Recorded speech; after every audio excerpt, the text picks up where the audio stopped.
ഗാസ്ട്രോൻട്രോളജി എന്ന് പറയുമ്പോൾ നമ്മുടെ അന്നനാളം മുതൽ മലദ്വാരം വരെ തുടർച്ചയായിട്ടുള്ള ഈ ട്യൂബിൽ വരുന്ന പലതരം അസുഖങ്ങളെ ചികിത്സിക്കുന്നൊരു വിഭാഗമാണ് ഗാസ്ട്രോൻട്രോളജി.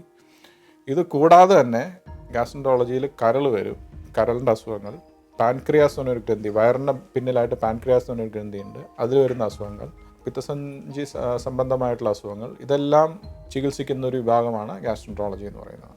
ഗാസ്ട്രോൻട്രോളജിയിൽ നമ്പർ 1 എമർജൻസി എന്ന് പറയുമ്പോൾ രക്തം, പിന്നെ മലദ്വാരത്തിൽ കൂടെ രക്തസ്രാവം ഉണ്ടാവുക. ഇത് രണ്ടുമാണ് ഏറ്റവും നമ്മൾ മിനിറ്റുകൾക്കകം ചികിത്സ കൊടുക്കേണ്ട എമർജൻസീസ്. ഇത് രണ്ടുമാണ്.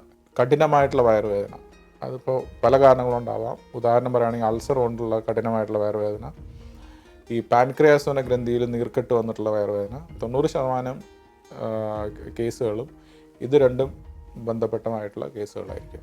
രക്തഛർദി എന്ന് പറയുമ്പോൾ നമ്മൾ ഇവിടെ കാണുന്നതിൽ അൾസർ കൊണ്ടുണ്ടാകുന്ന രക്തഛർദിയാണ് ഏറ്റവും അധികം നമ്മൾ കാണുന്നത്. പിന്നെ വളരെ അപൂർവമായി മദ്യം ഉപയോഗം കൊണ്ട് രക്തഛർദിയും ഇവിടെ കാണുന്നുണ്ട്.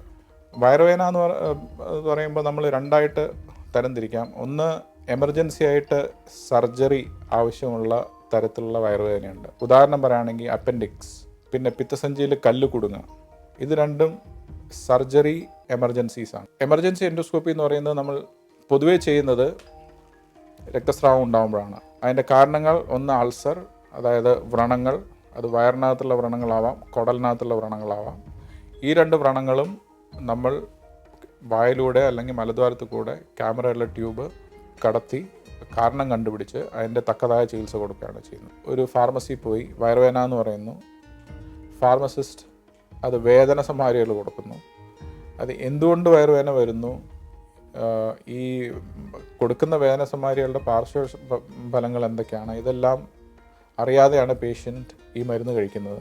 ആസ്പിരിൻ സാധാരണ പേഷ്യൻ്റ് ഓവർ ദ കൗണ്ടർ, ഇപ്പോൾ മെഡിക്കൽ ഷോപ്പിൽ പോയി വാങ്ങുന്ന ഒരു കോമൺ ആയിട്ടുള്ളൊരു മരുന്നാണ്. അതേമാതിരി തന്നെ പാനഡോൾ. എനിക്ക് പറയാനുള്ളത്, ഇത് രണ്ടും ഒരു ഡോക്ടറുടെ മേൽനോട്ടത്തിലല്ലാതെ കഴിക്കുന്നത് വളരെ അപകടകരമാണ് ഒരു പേഷ്യൻറ്റിന്. കാരണം ആസ്പിരിൻ വയറിനകത്ത് പ്രശ്നങ്ങളുണ്ടാക്കാം, പാനഡോൾ കറക്റ്റ് അളവിൽ കഴിച്ചില്ലെങ്കിൽ അത് കരളിന് പ്രശ്നം ഉണ്ടാക്കാം.